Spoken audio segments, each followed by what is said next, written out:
I've always tricked out my cars, even when I didn't have enough money for gas. I'm from Detroit, the automobile capital of America, so I take pride in my rides. Back in high school, my friends used to call me Inspector Gadget because I messed with my car so much. I once had a Dodge Omni that you had to start by turning the key, pressing the gas, then hitting a switch by the clutch. It was like opening a trick door. No one could do it but me. When I got to the NBA, I bought the biggest vehicles on the market, including a burgundy Chevy Suburban I called the Icebox, and later, a Ford Excursion.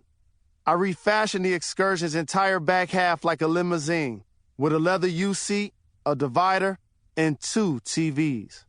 It was unlike anything else on the road, which is exactly what I wanted. But inside the Excursion, I came to the realization I'll never forget. If you're driving alone at 2 a.m., wondering, what the hell am I going to do now? It doesn't matter what kind of car you're in. You might have expected this book to start off on a basketball court with the Fab Five at the Final Four, or maybe at the NBA Finals when I went up against Shaq and Kobe. But there's plenty of time to get to all of that.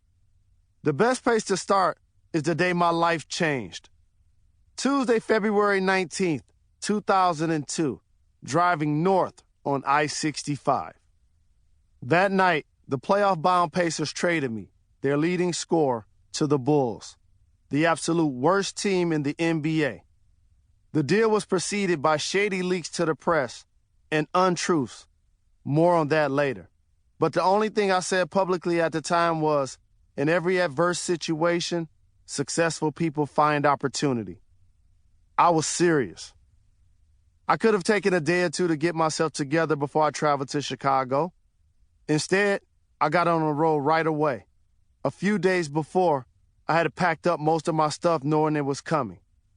When I got the call the deal was done, I threw it all into my truck and got on the road and drove north on I-65, straight to a hotel in downtown Chicago.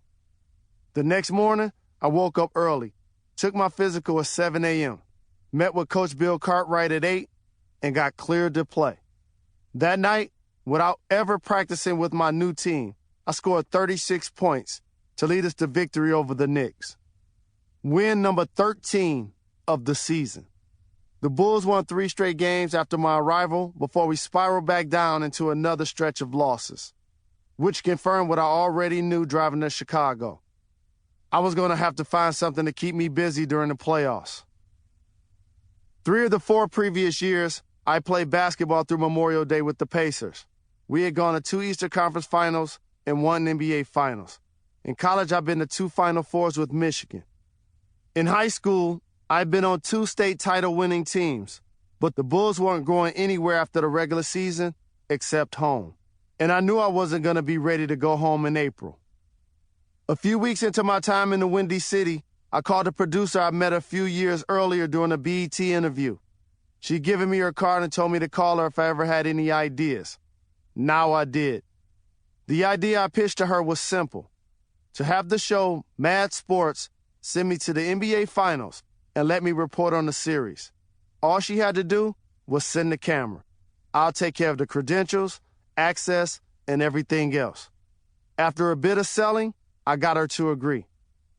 That was the start of my second career, begun while the first one was still going strong. I became a member of the media. Now, more than a decade later, ESPN pays me good money to talk about basketball almost every day throughout the season. I dedicate a lot of time to my job, but like playing basketball, it doesn't feel like hard work because it's what I want to be doing. If you've listened to my podcast with Jacoby or follow me on Twitter, you know I have a mantra for what I try to do on my job. Got to give the people what they want. What do I mean? Be honest, unfiltered, unbiased, raw, refreshing, real. Give people the type of insight and understanding they don't get anywhere else. Be an alternative in a space that is too often preoccupied with people being politically correct. Explain why conventional wisdom often doesn't have a clue. And do it all without getting fired.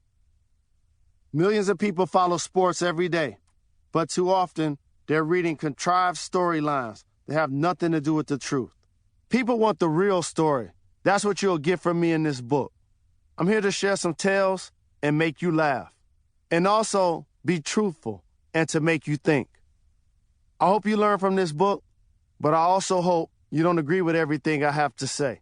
I want to start conversations, even better, arguments. I faced a ton of adversity and made a ton of mistakes.